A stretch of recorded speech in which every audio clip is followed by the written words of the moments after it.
오늘 아침에 함께 살펴볼 사도행전 11장 말씀.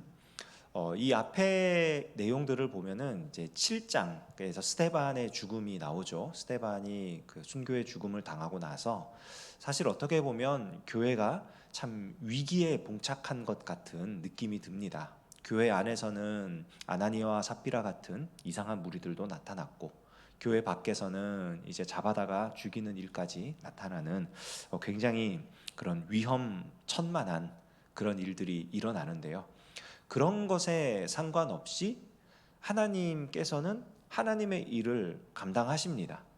스데반의 죽임당함을 마땅히 여겼던 사울이 다메섹 도상에서 예수님을 만나는 그런 놀라운 일이 일어나고요. 베드로가 사방팔방을 다니면서 또 기적을 행하며 복음을 전하는 일들이 일어납니다. 그리고 이 바로 앞장에 있는 사도행전 10장에는 그 유명한 백부장 고넬료의 사건이 일어나요. 고넬료가 베드로를 초청을 했고, 베드로가 찾아가서 복음을 전할 때 성령이 이방인에게 임하는, 공식적으로 이제 이방인에게 임하는 일들이 일어난 거죠. 그래서 11장 1절을 보면 이 일들이 이렇게 됐습니다. 유대에 있는 사도들과 형제들이 이방인들도 하나님의 말씀을 받았다 함을 들었더니, 그러니까 지금 소문이 들린 거예요. 무슨 소문이냐? 이방인들도 하나님의 말씀을 받았다. 굉장히 좋은 소문이죠. 그런데 이 좋은 소문을 듣고 유대에 있는, 그러니까 예루살렘 교회에 있는 사람들이 어떤 반응을 보이냐면은 베드로를 힐난합니다. 비난을 했다는 뜻이에요. 왜 비난을 했느냐?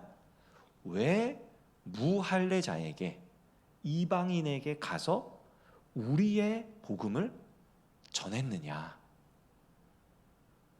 왜 우리가 받아야 할 좋은 소식을 다른 나라 민족에게, 이방인들에게, 타민족에게 이 좋은 소식을 전해줬느냐?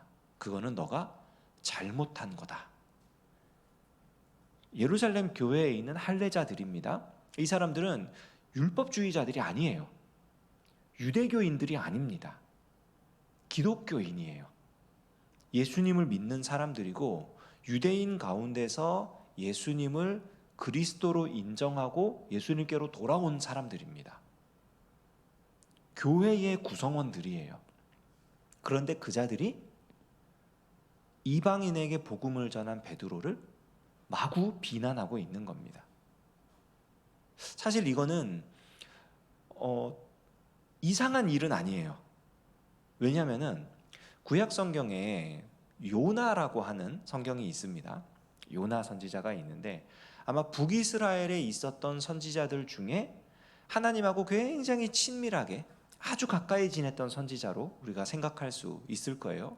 왜 그러냐면 하나님이 명령을 하시는데 예 알겠습니다 하지 않고 그냥 막 도망을 가요. 그리고 하나님한테 막 따지기도 하고요.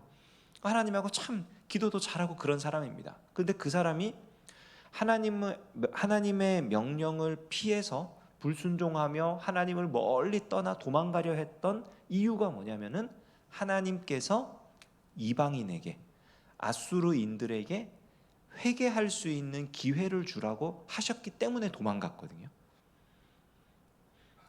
그러니까 유대인들이 가지고 있는 기본적인 생각이 뭐냐면, 하나님이 주시는 은혜와 복은 오직 우리를 위한 것이다.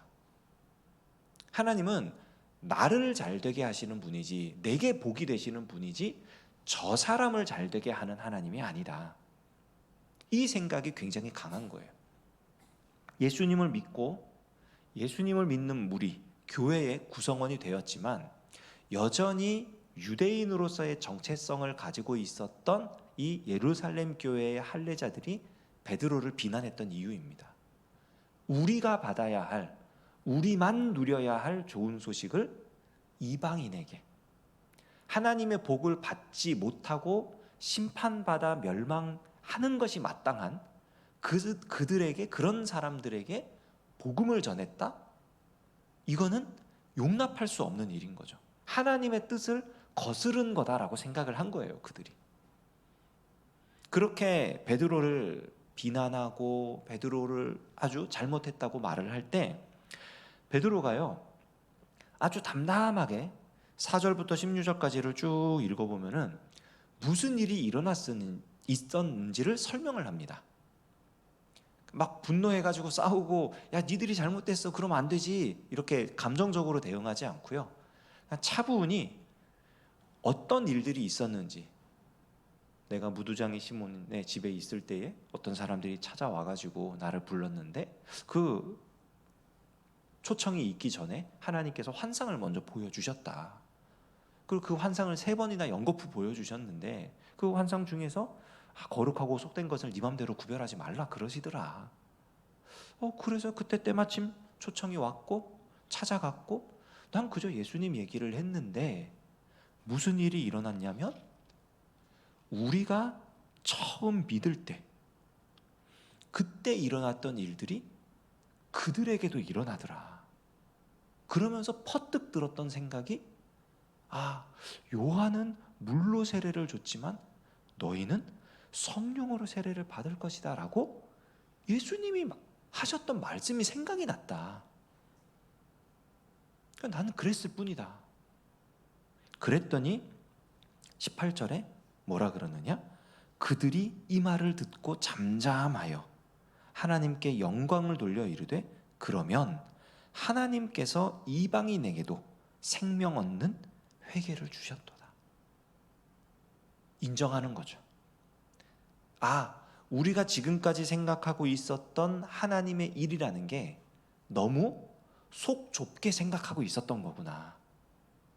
우리만을 위한 구원이 아니라 하나님께서 생명 얻는 회개를 이방인에게도 주셨구나라는 걸 인정을 하게 됩니다. 그리고 그것을 인정했을 때 성경은 뭐라고 말하냐면 그들이 하나님께 영광을 돌렸다라고 그래요. 그러니까 자기 고집을 꺾었다는 거죠. 자기의 생각과 자기의 판단을 내려놓았다는 거예요. 하나님이 하시는 일을 인정했다는 겁니다. 그리고 이어서 19절부터 30절까지를 보면요, 안디옥 교회 얘기가 나오거든요. 이 안디옥 교회 얘기가 나오는데 안디옥은 예루살렘에서 이제 북쪽으로 쭉 올라가서 좀 더 시리아에 가까운 그런 위치에 있지요. 근데 이 안디옥 지역에서 무슨 일이 일어나냐면 스데반의 일로 말미암아 도망친 사람들, 그러니까 원래 예루살렘에 모여있던 이 기독교인들이 도망을 가서 흩어져 살고 있는 사람들에게 원래 그 흩어져 있는 유대인들에게만 복음을 전했는데 어쩌다가 안디옥 지역까지 가서 거기에 사는 헬라인, 그러니까 이방인들입니다. 그러니까 헬라 말을 쓰는 사람이에요. 이 사람들이 국적이 그리스인인지 정확하게 모르고요, 그냥 헬라 말을 쓰는 유대인이 아닌 다른 민족 사람들을 얘기하는 거예요. 그 사람들에게 복음을 전했어요. 아마 말이 통했겠죠. 헬라 말을 쓰니까 말이 통했겠죠. 그랬더니 그들 가운데에서도 무슨 일이 일어나느냐? 수많은 사람들이 예수님을 믿는 일이 일어나는 거예요. 예루살렘 교회가 이 소식을 듣습니다. 처음 베드로가 고넬료에게 복음을 전했다라는 말을 들었을 땐 그들이 어떻게 했어요? 베드로를 불러다가 막 비방을 했습니다. 힐난을 했습니다. 너 왜 그랬냐 왜 그랬냐 그랬어요. 근데 안디옥 지역에서 사람들이 주께로 돌아오더라 이런 얘기를 듣고 어떤 반응을 보이냐면요, 바나바를 파견합니다. 바나바는 이 당시에 예루살렘 교회에서 굉장히 인정을 받고 있던 교사예요. 교회의 리더십 중 한 명이었던 사람입니다. 그 사람을 보내요. 그래서 안디옥 지역에 가서 그 상황을 확인해 주십시오. 바나바가 가서 그 사람들을 권면하고 격려하고 주의 말씀을 가르칩니다. 믿음에 굳게 서라고 얘기를 해줍니다. 그리고 본인만의 능력으로는 이게 잘 감당이 안 되니까 사울을 찾아와요. 예수님을 믿고 예루살렘에 갔다가 지금 고향 땅에 돌아가 있는 이 사울을 찾아서 사울을 불러다가 당신이 말씀을 잘 가르칠 수 있는 그런 능력이 있으니, 재능이 있으니, 은사가 있으니 당신이 이 안디옥 지역에서 이 성도들에게 말씀을 가르치십시오. 바나바와 바울이 힘을 합해서 안디옥에서 말씀 사역을 감당을 합니다. 그리고 놀라운 일이 뭡니까? 거기에서 비로소 그리스도인이라는 소문이 처음 나기 시작하는 거예요. 우리가 아는 기독교인이라는 이 표현이 안디옥에서 시작됐다는 거예요. 예루살렘이 아니고. 예수님을 믿는 사람들이 이 그리스도인, 크리스티아누스라는 이 말이 뭐냐면은 그 직역을 하면요, 작은 그리스도 혹은 그리스도를 닮은 사람이라는 뜻입니다. 그러니까 이 사람들이요, 이 당시, 지금은 우리가 그리스도라고 하면은 무조건 예수님이잖아요. 주 예수 그리스도, 이게 그냥 한 단어인 것처럼 생각을 하는데, 주님이라는 말과 예수님 그리고 그리스도는 다 다른 말입니다. 사실은 기본적인 의미가 다 달라요. 주라고 하는 말은 주님 혹은 나의 하나님을 얘기할 때 주라는 표현을 쓰는 거고요. 예수라고 하는 것은 이름입니다. 사람의 이름이고요. 그리스도라고 하는 건 뭐냐면 하나님께서 기름을 부어서 세운 구원자라는 뜻입니다. 이게 사실은 다른 말이에요. 그런데 예수님이 바로 그 그리스도셨고 우리의 주님이시기 때문에 주 예수 그리스도라고 하는 표현이 한 분을 가리키는 표현으로 정착이 된 거예요. 시간이 지나면서. 그러니까 우리는 처음부터 주 예수 그리스도를 들어왔고 그렇게 우리가 배워왔기 때문에 한 분 예수님만을 가리키는 걸로 자연스럽게 귀결이 되는데, 이 시대는 사실은 그랬던 시대는 아니에요. 그런데 그렇지 않았던 시대에 이들이 그리스도인, 그리스도를 닮은 사람, 작은 그리스도라고 불림받았다는 건 뭐냐면 이들을 통해서 구원의 역사가 일어났다는 것을 사람들이 인정했다는 거예요. 이 호칭은 교회에서 시작된 게 아니라 안디옥 교회에 모인 사람들을 보고 다른 사람들이 말한 이름입니다. 저들을 통해 이 땅에 지금 구원이 임하고 있어. 저들이야말로 그리스도, 하나님이 보내신 구원자와 같은 사람들이야. 다른 사람들이 그렇게 인정한 이름이에요.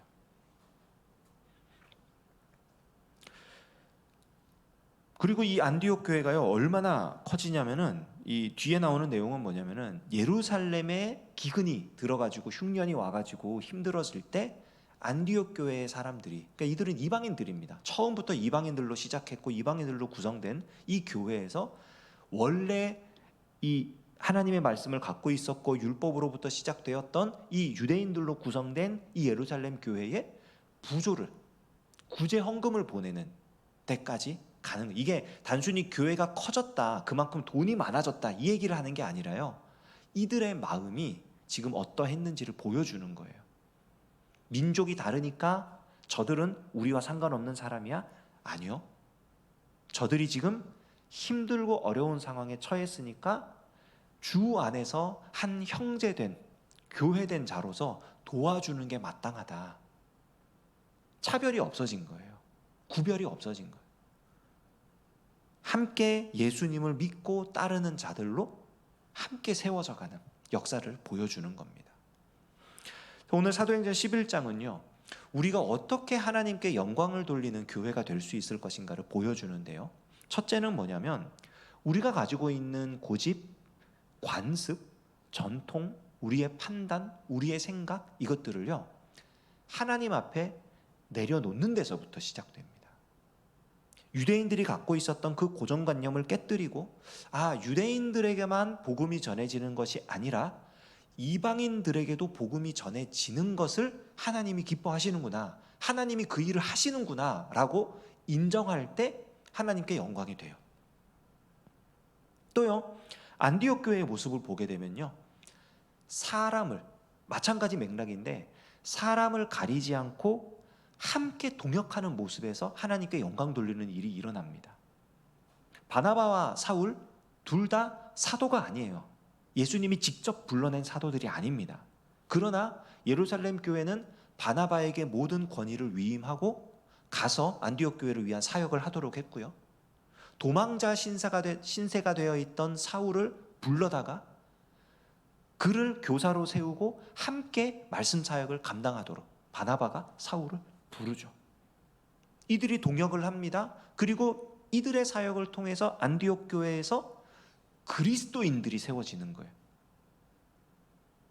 이거는 이 두 사람이 그렇게 했다는 게 아니에요. 안디옥 교회의 성도들이 그렇게 했다는 겁니다. 그리스도인이 되었다는 거예요. 그리스도로 인정을 받았다는 거예요. 그러니까 이 하나님의 일들이요, 이 사람들을 통해 동역하는 모습으로 나타나는 거죠. 시대와 상황에 따라 어떤 어느 교회가 저희 뛰어나다더라, 어떤 사역자가 대단하다더라, 이거는 바뀔 수 있습니다. 이거는 누구든 그 자리에 갈 수 있고 누구든 그런 영광을 얻을 수 있고 그럴 수 있어요. 근데 중요한 거는요, 하나님께서 하시는 일에 동참하는 게 하나님께 영광을 돌리는 거예요. 때로는 우리의 모습을 내려놓음으로써, 때로는 우리가 가지고 있는 모든 재능과 은사와 우리가 받은 은혜와 이것들을 다 함께 공유하고 함께 그 일들을 감당함으로써 우리는 하나님께 영광을 돌릴 수 있습니다. 바라기는 우리가 하나님께 영광 돌리는 교회로 온전히 세워져 가기를 바라고요. 우리를 통해서 우리 주변의 사람들이 저 교회는 정말 그리스도인들이 모인 교회구나, 저 교회를 통하여 구원의 복음이 전해지는구나 라는 고백이 흘러나올 수 있는 저와 여러분 그리고 우리 교회가 될 수 있기를 주님의 이름으로 축원합니다. 기도하겠습니다. 하나님 아버지, 하나님께 영광 돌리는 교회의 모습을 살펴보았습니다. 우리의 모습을 내려놓고 또한 하나님께서 우리에게 주신 것들을 적극 활용하며 하나님께만 영광 돌리고 하나님의 일에 동참하는 우리 교회의 우리 모든 성도 되도록 역사해 주시옵소서. 예수님의 이름으로 기도합니다. 아멘.